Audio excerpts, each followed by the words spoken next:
Le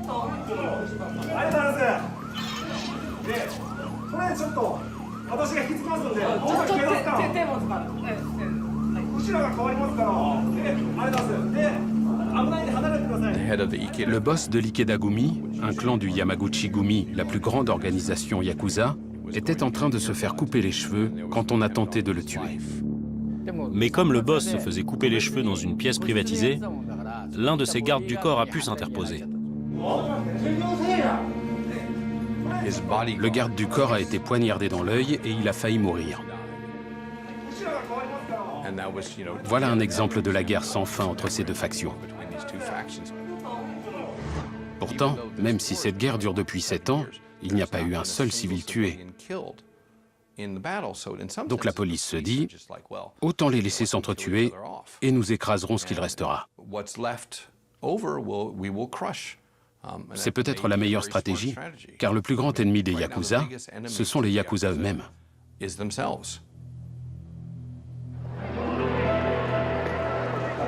Depuis les lois contre le crime organisé, promulguées dans les années 2010, on disait les Yakuza finis, laminés. Pourtant, ils sont encore là. Ces groupes mafieux prétendent contenir la violence par la violence et protéger la société. Un mal nécessaire. Qu'en est-il au juste? Pour le savoir, j'ai décidé de les rencontrer. Bravant la répression policière et les interdictions qui pèsent sur leur prise de parole, la plupart à visage découvert, ils ont accepté de se livrer et de répondre à mes questions.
À Tokyo, j'ai rendez-vous avec l'Américain Jake Adelstein, le seul journaliste étranger à avoir enquêté des années sur le crime organisé pour l'un des plus grands quotidiens japonais.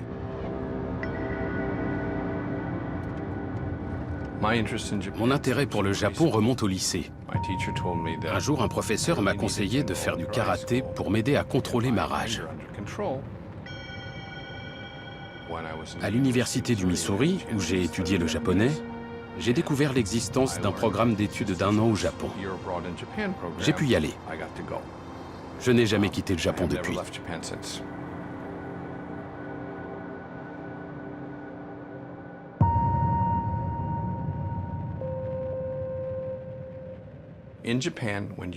Au Japon, lorsque vous voulez être journaliste, vous passez un examen. J'ai eu de bons résultats. C'était en 1992. Vous avez donc cet étranger dont le japonais est plutôt bon. Et on m'a raconté plus tard que le président du groupe de presse Yomiuri a dit, en gros, « Pourquoi ne pas l'engager et voir ce que ça donne? Au pire, on le vire. » J'ai été affecté au groupe de travail sur le crime organisé et au département des vols. C'est comme ça que j'ai découvert le monde des Yakuza, le terme qui désigne les groupes du crime organisé au Japon.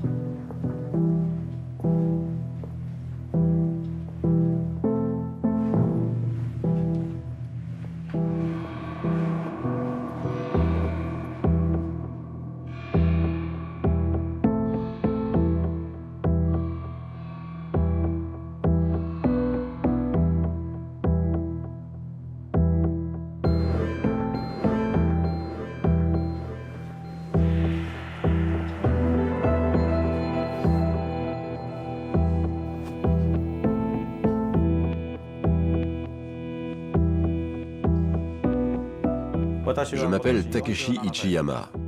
J'aurai 47 ans cette année. Mon clan est le Kyodokai. Son siège se trouve à Onomichi, Hiroshima. Et je suis personnellement responsable du clan Ichiyama de Kochi.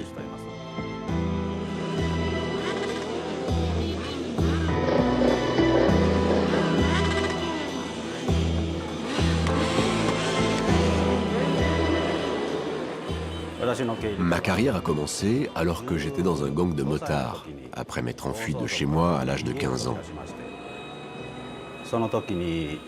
C'est à cette époque que, dans le bar d'un ami, j'ai rencontré mon Aniki, mon grand frère. C'est comme ça que je suis entré dans ce monde.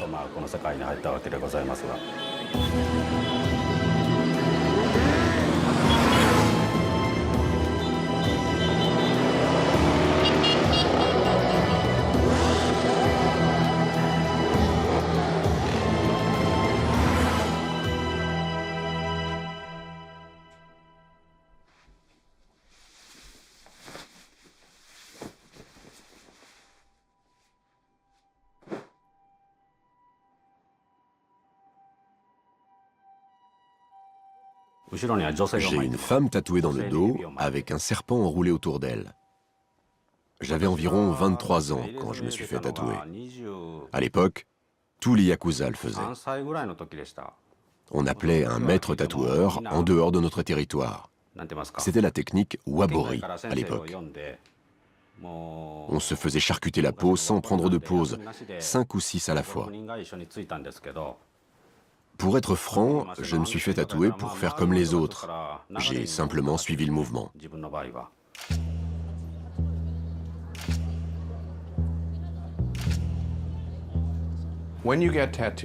Lorsque vous vous faites tatouer au Japon, ce qu'on faisait autrefois aux criminels, cela signifie « je suis un gangster ». Je ne reviendrai jamais à la vie civile. Désormais, ma vie sera celle d'un yakuza.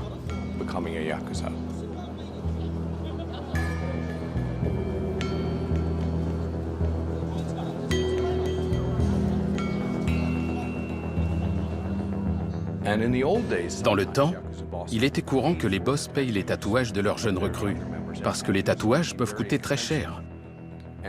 En échange, vous pouvez vous tatouer le nom de votre organisation sur la poitrine, et parfois celui de votre boss. C'est une marque de loyauté à l'entreprise poussée à l'extrême.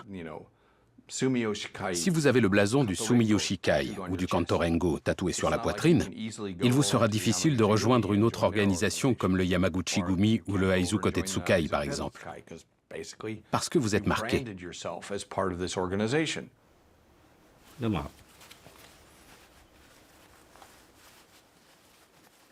Comme je ne rejoindrai jamais une autre organisation, j'ai aussi le blason de mon clan.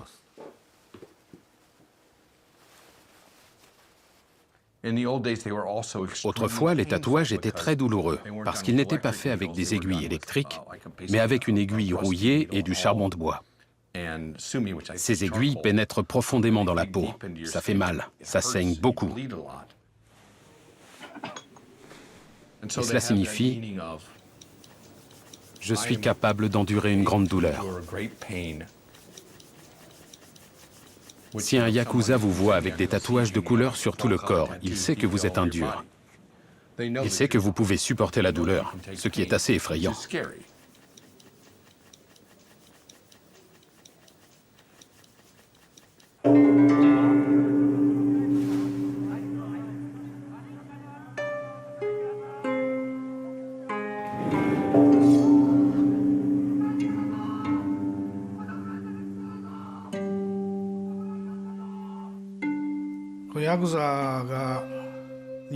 Les yakuza sont apparus pour la première fois dans l'histoire du Japon à la fin du 8e siècle.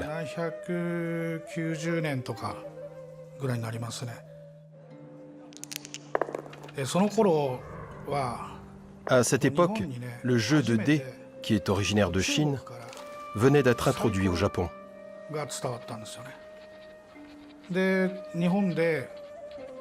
Les jeux de dés sont rapidement devenus populaires dans l'aristocratie japonaise.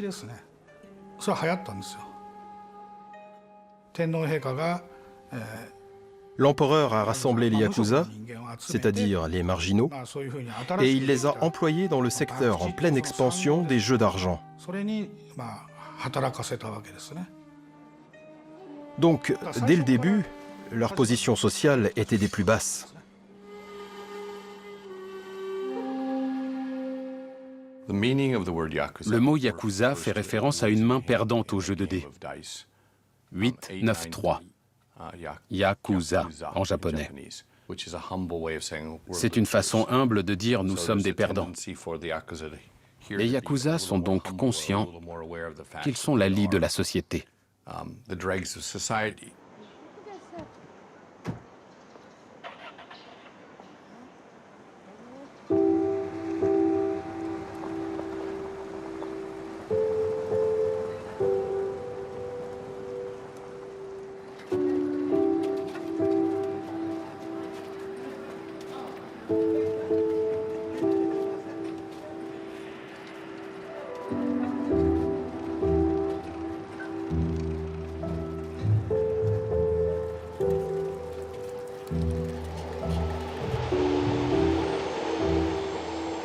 Depuis toujours, les yakuza sont issus des couches les plus pauvres et les plus discriminées du Japon. Le crime est pour eux un moyen de s'élever dans la société et d'acquérir une forme de respectabilité.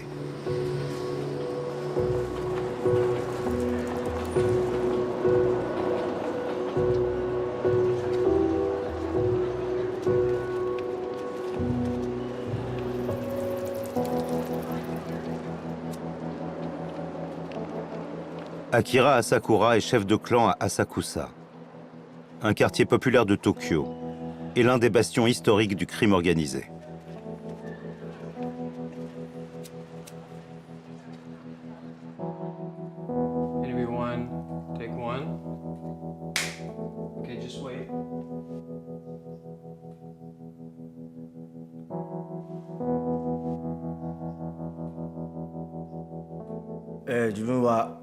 Je suis membre d'une organisation basée dans le Kanto, mais qui s'étend sur l'ensemble du Japon.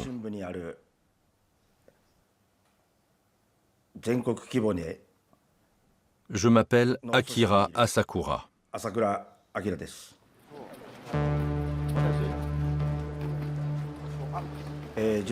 Mon organisation existe depuis le XVIIe siècle. Elle compte environ 300 membres répartis dans tout le pays.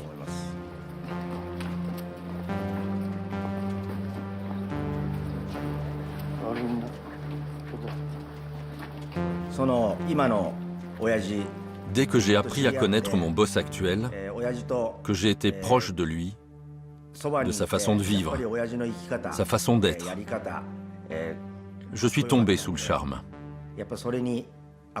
Et c'est comme ça que j'ai mis le pied dans ce monde. Ce qui est resté le plus profondément ancré en moi, c'est quand j'ai reçu la coupe de saké de ses mains pour devenir un yakuza. C'est mon souvenir le plus fort.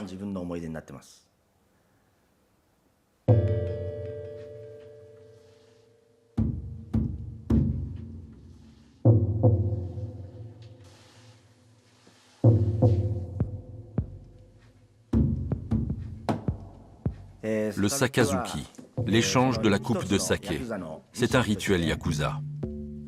C'est le lien qui se forme entre le boss, qu'on appelle Oyabun, et une jeune recrue. Tous deux doivent partager la coupe de saké.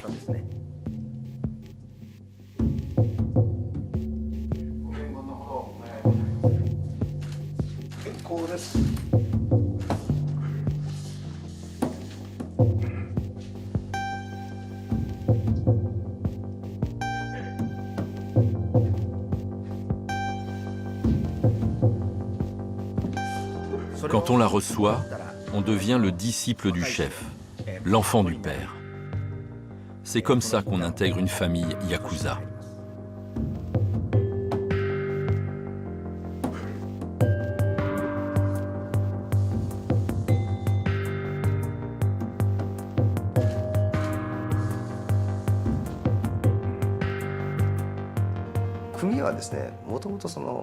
Le terme kumi, qu'on utilise pour désigner les organisations criminelles, peut se traduire par le mot famille. On recrée là une famille, sans lien du sang, où le chef est appelé Oyabun, autrement dit, le père. Sous le chef, il y a les Wakagashira, qui signifie « petite tête jeune ». Et en dessous, ce sont les officiers de haut rang.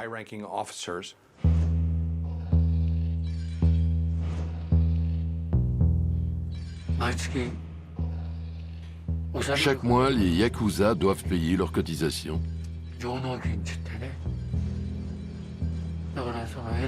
Les plus jeunes, qu'on appelle les branches, comme les branches d'un arbre, collectent tous les mois entre 50 000 et 100 000 yens. Ils remettent cet argent à leur chef de clan, qui payera sa cotisation à l'Oyabun. L'argent est aspiré par le bas pour remonter jusqu'au sommet.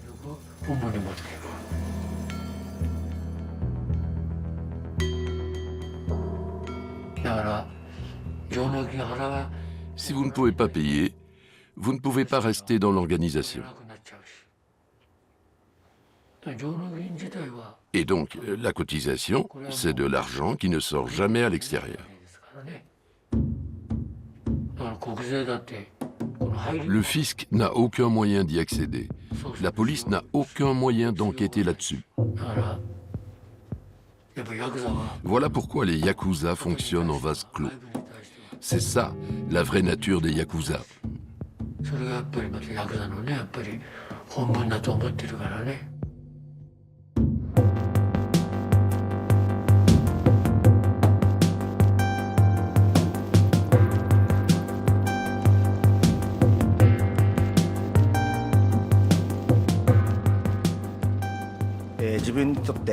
Être Yakuza, c'est un mode de vie. Celui d'un homme, un vrai. C'est une vie passionnante.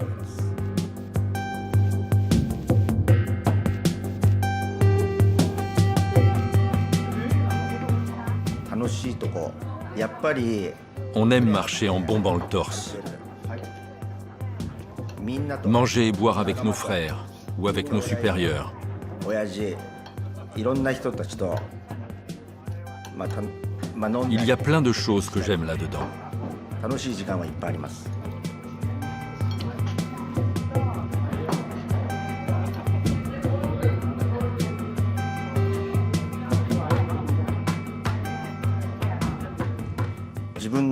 Je protège mon territoire. J'écoute les problèmes des gens. Je les aide de toutes les manières possibles.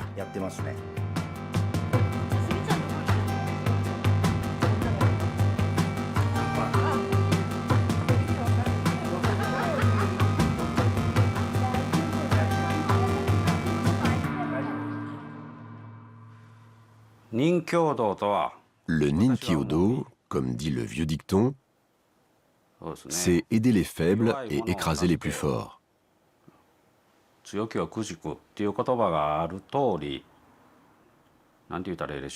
En clair, c'est aider la veuve et l'orphelin, quoi qu'on nous demande. Ne pas penser qu'à soi-même. C'est une assistance qu'on apporte en retour des bienfaits qu'on a reçus.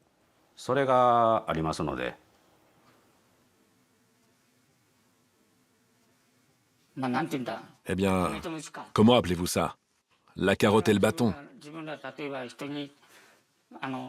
Par exemple, si je dois récupérer du fric pour le compte de quelqu'un, et que, quand j'arrive chez le type,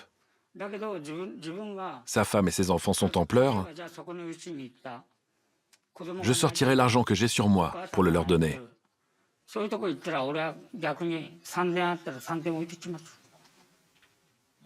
Mais si le mec refuse de régler sa dette et qu'il la ramène, je dirai à ce connard, rends l'argent si tu veux pas qu'il t'arrive une bricole. Lorsque les Yakuza parlent de Ninkyodo, ils entendent se comporter en citoyens du monde responsables, aider les autres, rendre la société meilleure et plus sûre, ce qui est assez ironique de la part de criminels.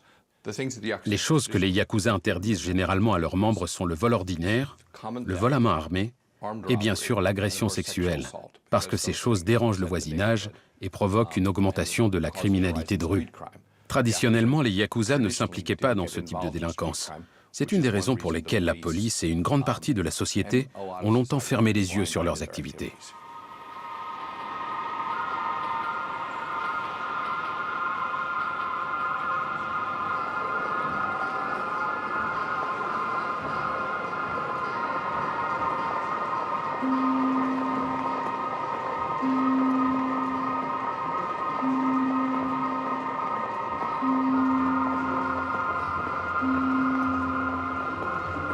Quand j'ai débuté dans le journalisme, Tokyo était divisé en plusieurs arrondissements.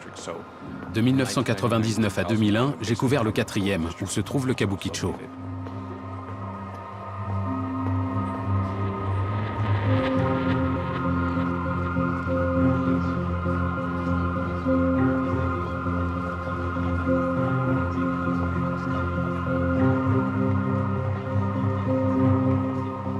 Et Kabukicho, à l'époque où c'était un quartier encore humide, sale et non réglementé, était une sorte de Disneyland géant pour adultes, où tous les désirs sexuels les plus bizarres pouvaient être satisfaits.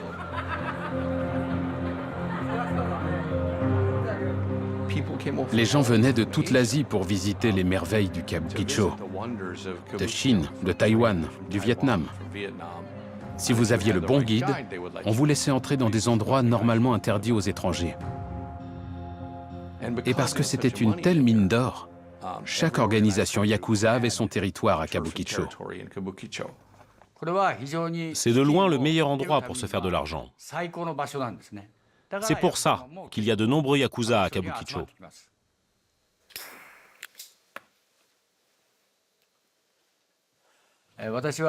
Mon nom est Yuichi Sakurai. En 1977, j'ai rejoint le département de la police métropolitaine du Japon. En tant qu'inspecteur, je travaillais sur la répression du crime organisé.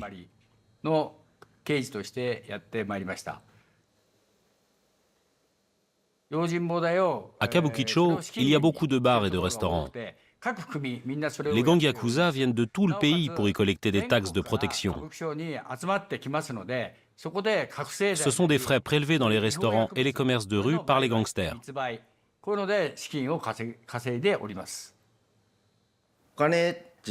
Notre fric, on le gagne grâce au trafic de drogue, à nos snack-bars, nos restaurants, nos bars à hôtesses, qui sont gérés par des gens de la société civile.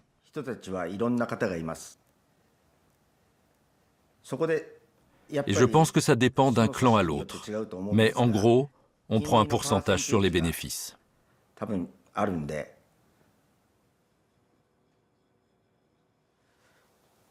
L'argent que l'on gagne, eh bien, ce n'est pas à proprement parler un salaire. Ce sont des revenus illégaux pour lesquels on pourrait se faire arrêter. Et si on fait ces choses-là, c'est parce que ça rapporte gros.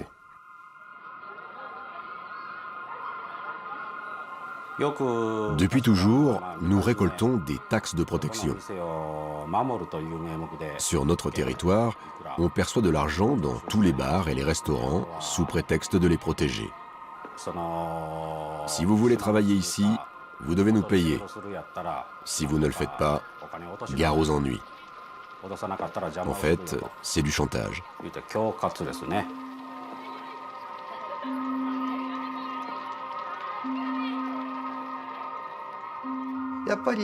Quand vous tenez un bar qui vend de l'alcool et que des gens ivres font du tapage, normalement, vous appelez la police.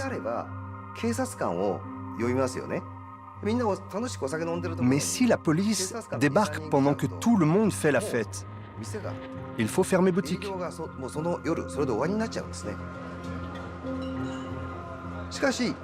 Alors que si vous appelez les yakuza, à qui vous payez la taxe de protection, 2 ou 3 d'entre eux vont sortir l'agitateur pour lui dire « Jeune homme, calmez-vous ». Et la soirée continuera comme si de rien n'était. Les yakuza prendront au passage une taxe de nuisance aux clients turbulents qu'ils remettront au patron du bar en disant « Appelez-nous si ça se reproduit ».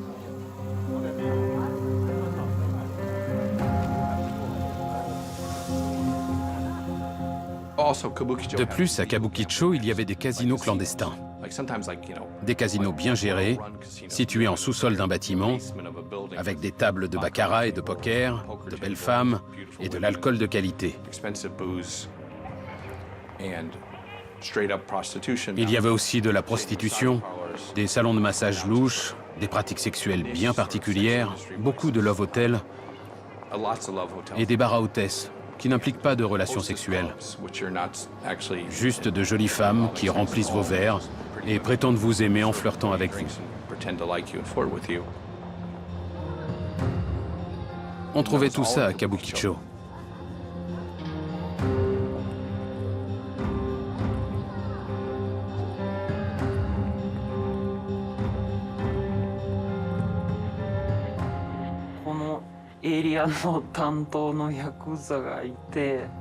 On devait reverser une partie des revenus de notre travail de nuit aux yakuza en charge du territoire.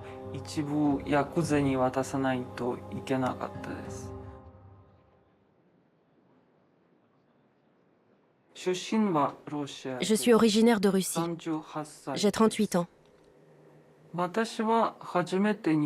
Je suis venue au Japon pour la première fois en 2003. C'était pour le travail. On m'a fait travailler dans un pub russe, un de ces clubs à hôtesses qui sont très courants au Japon, où il s'agit de boire et de discuter avec des hommes.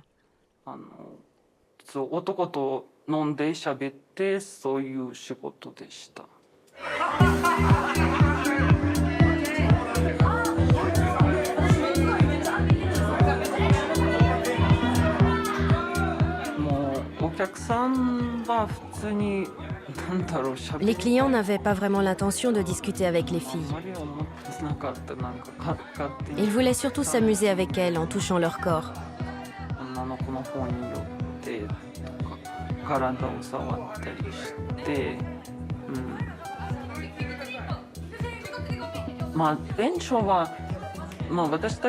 Le patron aurait aimé qu'on couche avec eux pour que les clients soient satisfaits. Mais si nous ne voulions pas, nous n'étions pas obligés de le faire.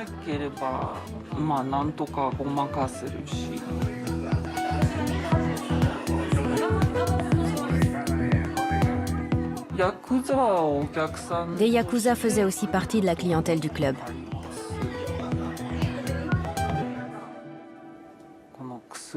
Ça arrivait qu'ils me proposent d'essayer des drogues.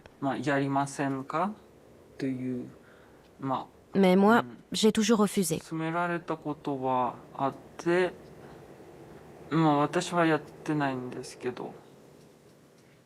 Il y a du trafic de méthamphétamine qui se fait dans les coulisses. À Kabukicho, il y a toutes sortes de crimes et de délits. Par exemple, les yakuza prostituent des enfants. Il y a ça aussi.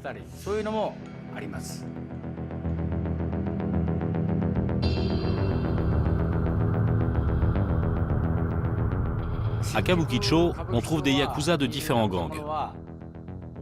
Le Yamaguchi-gumi, l'Inagawa-kai, ou encore le Sumiyoshi-kai. Il y a aussi les marchands ambulants du Kyokuto-kai et des yakuza de gangs plus petits.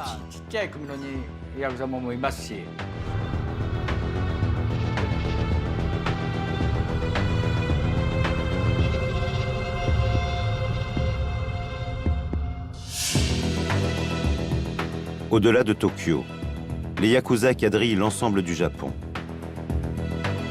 Ce ne sont pas moins de 23 organisations, égrenant chacune une myriade de clans et de groupes affiliés, qui se partagent son territoire. Grâce à ces méthodes d'une redoutable agressivité, le Yamaguchi-gumi, originaire de la ville de Kobe, s'y taille la part du lion. Le Yamaguchi-gumi est la plus grande organisation yakuza. Elle a été fondée en 1915. Le Yamaguchi-gumi était à l'origine une petite famille de Kobe, un petit clan qui en a absorbé d'autres. C'est comme ça qu'elle est devenue la gigantesque organisation qu'elle est aujourd'hui.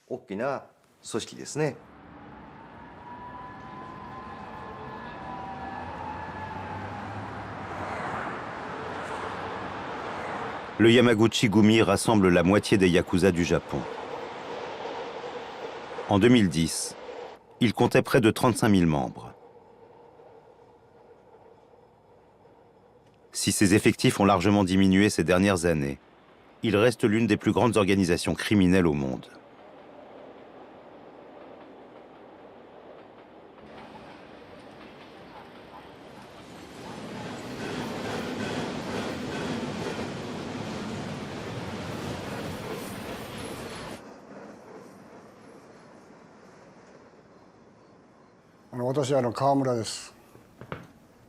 Mon nom est Kawamura.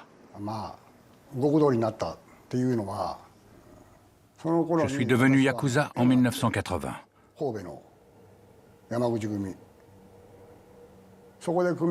À cette époque, j'ai eu la chance de devenir membre du Yamaguchi-gumi à Kobe. Et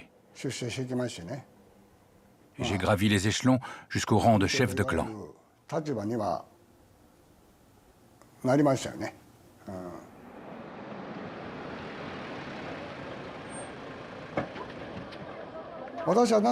La raison pour laquelle je suis entré dans le monde des Yakuza, c'est parce que je suis né au même endroit que l'Oyabun Taoka. Et je me suis dit, ce grand chef Yakuza, il est de Shikoku, comme moi. Je l'admirais. Le Yamaguchi-gumi avait une importance négligeable dans le crime organisé à Kobe avant la Seconde Guerre mondiale. Mais après la guerre, Taoka, qui était un brillant stratège, a réalisé qu'en contrôlant les docks, il pouvait contrôler la construction locale. Il a aussi compris qu'il y avait beaucoup d'argent à se faire en gérant des entreprises de divertissement, des sociétés de construction, des agences immobilières, en prélevant un bénéfice sur la vente de drogue, en diversifiant les activités illégales comme les jeux d'argent, tout en blanchissant ses revenus à travers des sociétés légales.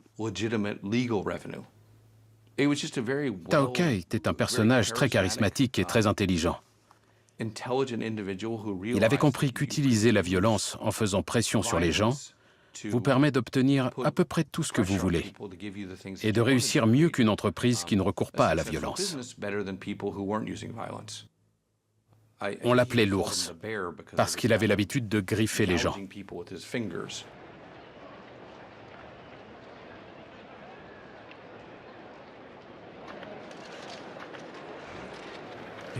Son courage, son stoïcisme face aux situations les plus délicates ont beaucoup impressionné et attiré à lui un tas de truands qui tenaient absolument à se mettre à son service.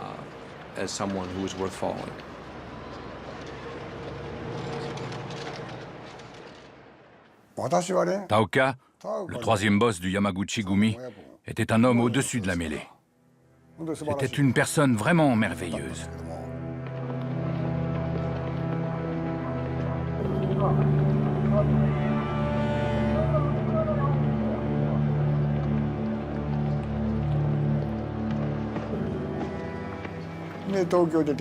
Je suis venu à Tokyo au moment où il est décédé.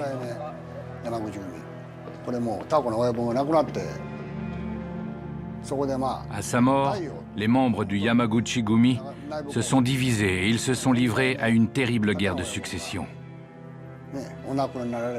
Ça a été une période très difficile pour tout le monde.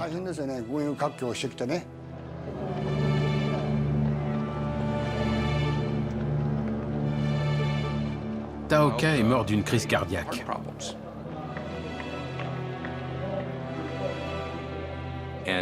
C'était un personnage si puissant qu'après son règne, la vacance du pouvoir a entraîné une guerre de 4 ans au sein du Yamaguchi-gumi, qui a fait de nombreuses victimes.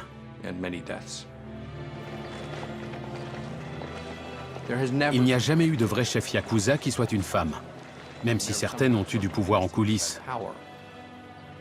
Mais quand Taoka est mort, sa femme Miki, qui était une femme incroyablement dure, a dirigé l'organisation pendant 3 ou 4 ans. Elle a également joué un rôle important dans le choix de son successeur, Takenaka.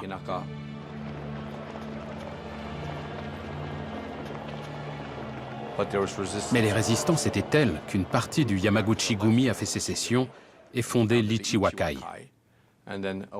La guerre qui a fait rage pendant 4 ans entre ces deux groupes a été particulièrement sanglante. Il y avait des maisons attaquées aux camions béliers, des gens assassinés à leur domicile. Et comme cette guerre ne concernait que des yakuza qui s'entretuaient, elle est devenue une sorte de spectacle. Les journaux comptaient les morts. Je ne me souviens pas exactement combien il y a eu de morts pendant cette guerre. Plusieurs centaines de personnes ont été portées disparues. Et il a dû y avoir entre 100 et 200 tués. Si vous incluez les blessés, ça fait des milliers de personnes. À cette époque, rien que dans le Yamaguchi-gumi, il doit y avoir 10 000 personnes qui ont été impliquées.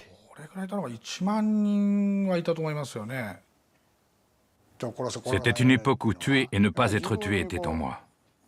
J'étais jeune, j'avais ça dans la peau. Je pensais que c'était cool de vivre de cette manière.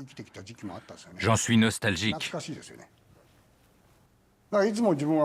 J'avais toujours 2 pistolets sur moi, 2 armes de poing et des grenades ici, pour me faire exploser. C'est comme ça que je vivais. J'avais reçu une formation militaire. Et à mon tour, j'ai formé des gens de cette manière.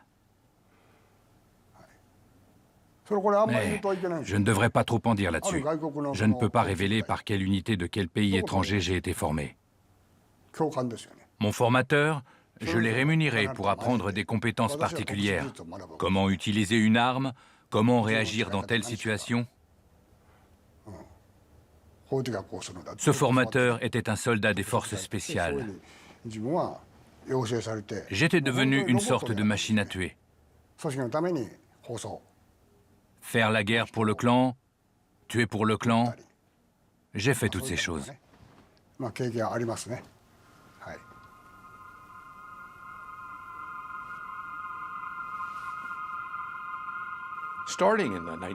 Dans les années 1980, pendant cette guerre entre le Yamaguchi-gumi et l'Ichiwakai, quand il y avait ces fusillades spectaculaires, des combats opposant les deux clans, les fanzines Yakuza sont apparus. Ces magazines mensuels étaient dédiés aux exploits des Yakuza.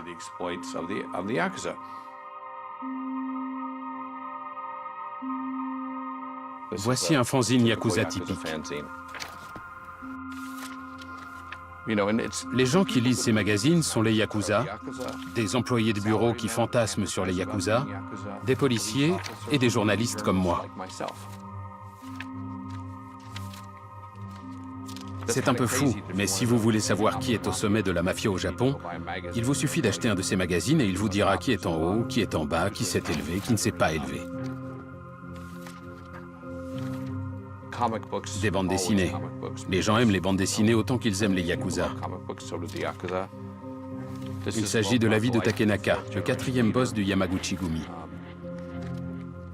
Des tatouages. Les gens aiment envoyer leurs tatouages.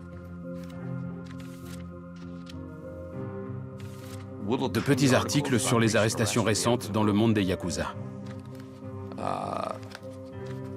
Une section consacrée à l'activité des groupes d'extrême droite qui sont presque toujours soutenus par les Yakuza.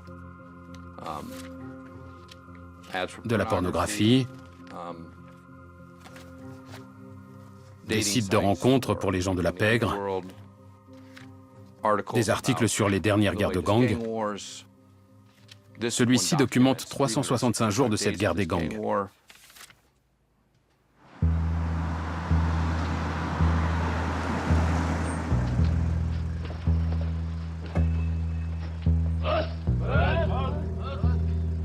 Les guerres de gangs sont un classique de l'histoire des Yakuza.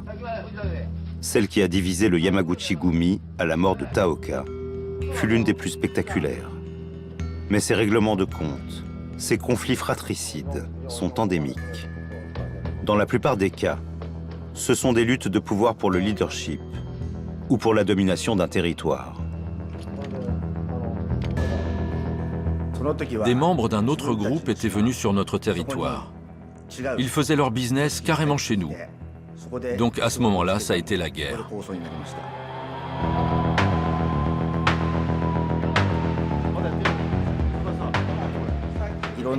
Peu importe les causes de la guerre, quand il faut y aller, faut y aller. Les autres vont nous attaquer. Donc nous aussi, on doit les attendre de pied ferme, au risque de se faire tuer.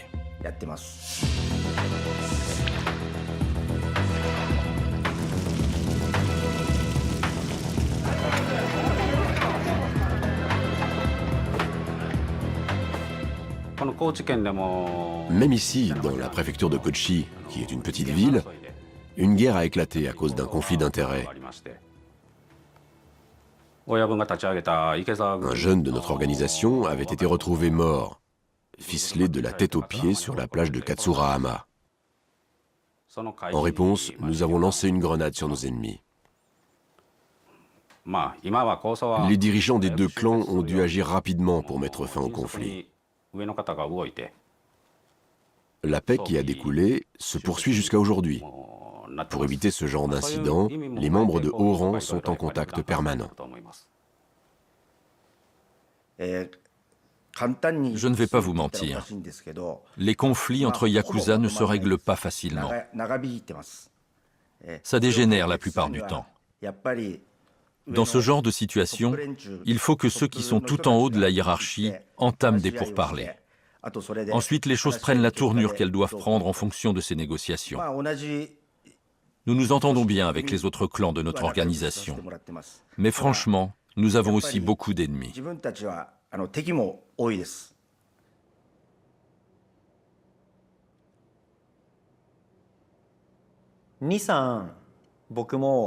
J'ai participé à 2 ou 3... Non, 3 ou 4 guerres de gang. Mon clan d'Asakusa contre un clan de Shinjuku.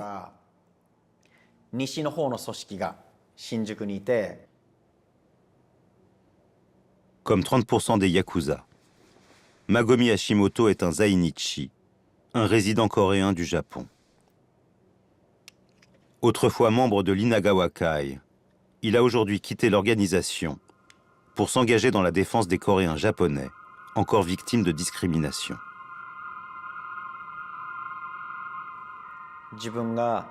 Pour faire avancer la carrière du boss que j'adorais, et aussi pour ma propre carrière, qui était liée à la sienne, j'ai fait beaucoup de choses que l'on pourrait qualifier de crimes.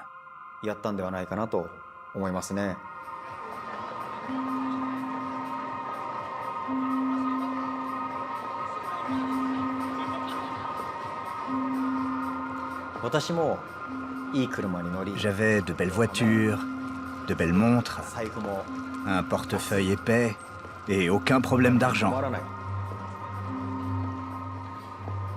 J'ai adoré cette époque.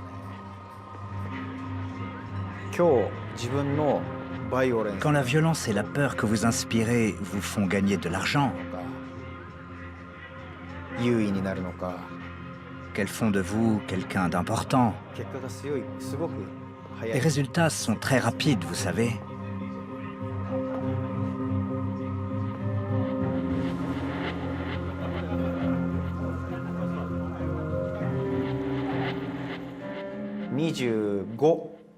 Quand j'avais 25 ans, alors que j'étais yakuza à Asakusa, mes petits frères, les chatais sous mon commandement, prenaient de la méthamphétamine.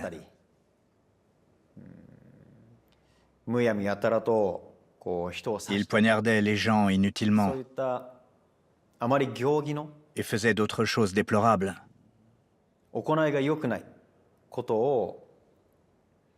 Ce qu'ils faisaient aurait pu embarrasser mon boss, que je vénérais plus que tout. Comme j'étais responsable de leur comportement, quand un de mes petits frères a poignardé des gens après s'être drogué, j'ai volontairement payé pour ses fautes en me coupant le doigt. C'est arrivé 2 fois.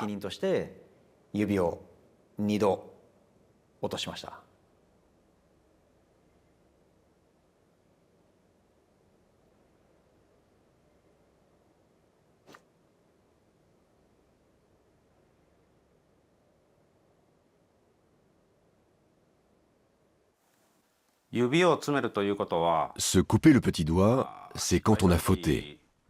Par exemple, en prenant de la méthamphétamine, ce qui est strictement interdit. C'est cette partie du petit doigt, en dessous de l'ongle, que vous devez sectionner. C'est une épreuve pour montrer sa force, et surtout pour montrer qu'on veut se repentir. Moi, vous voyez, je n'ai jamais fauté, donc tout est là. Il y a deux sortes de yubitsume dans le monde des yakuza. Le premier, c'est celui où vous vous coupez le doigt pour protéger quelqu'un d'autre. Un exemple. Votre sous-fifre a laissé traîner la liste de tous les gens à qui vous extorquez de l'argent. La police met la main dessus et arrête votre homme. Techniquement, c'est sa faute. Il pourrait se faire virer de l'organisation. Vous pouvez alors vous interposer et dire « c'est ma faute, j'aurais dû être plus prudent à son égard. S'il vous plaît, ne l'excluez pas de l'organisation. » Dans ce cas, vous sacrifiez votre auriculaire pour le protéger, pour vous assurer que ses dettes seront effacées et qu'il est autorisé à rester dans l'organisation. Cela s'appelle un ikiyubi, ce qui signifie doigt vivant. C'est un geste d'une grande noblesse. Maintenant, si vous avez merdé, si vous avez des dettes que vous ne pouvez pas payer, si vous avez éternué sur le patron lors d'une cérémonie de succession, si vous avez volé de l'argent à l'organisation, que vous vous faites prendre, et que vous ne voulez pas être obligé de partir, alors vous offrez un doigt en compensation. Ça s'appelle un shiniyubi, un doigt mort. Vous savez, c'est peut-être une légende urbaine, même chez les yakuza. Mais si vous baisez la femme du patron, et qu'il ne vous tue pas, ils vous couperont le pouce, ce qui en japonais s'appelle oyayubi, le doigt du père. Perdre son pouce, c'est le prix à payer quand vous touchez à la femme du patron ou à sa maîtresse, si toutefois vous ne perdez pas votre vie. Mais ces temps-ci, c'est généralement déconseillé. Parce que, comme l'a dit un célèbre boss yakuza, un doigt coupé ne devient pas de l'argent.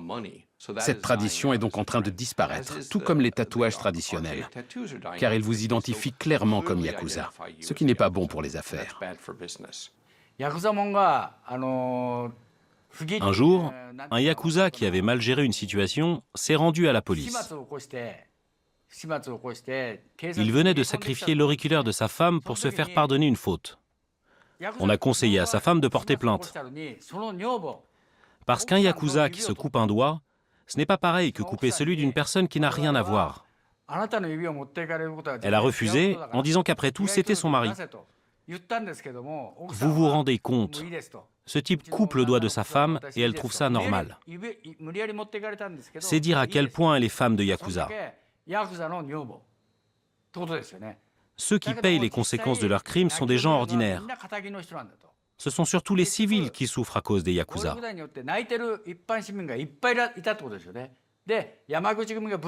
Quand le Yamaguchi-gumi s'est divisé et qu'il y a eu une guerre entre gangs, il a fallu faire des lois spécifiques contre les yakuza.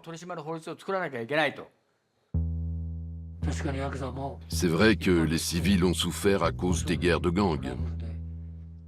Les yakuza n'avaient aucune intention de tuer des civils, mais il y a eu des balles perdues. C'est pour cela que des lois ont été adoptées pour se débarrasser des yakuza.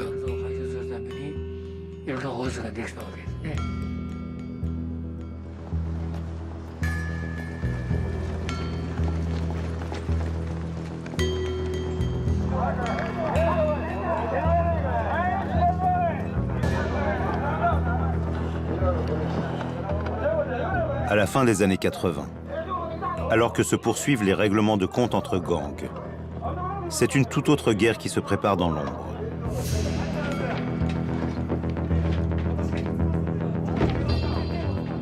Passant outre un pouvoir politique corrompu qui freine toute tentative de répression contre le crime organisé, la police du Japon décidera bientôt de prendre le problème à bras-le-corps.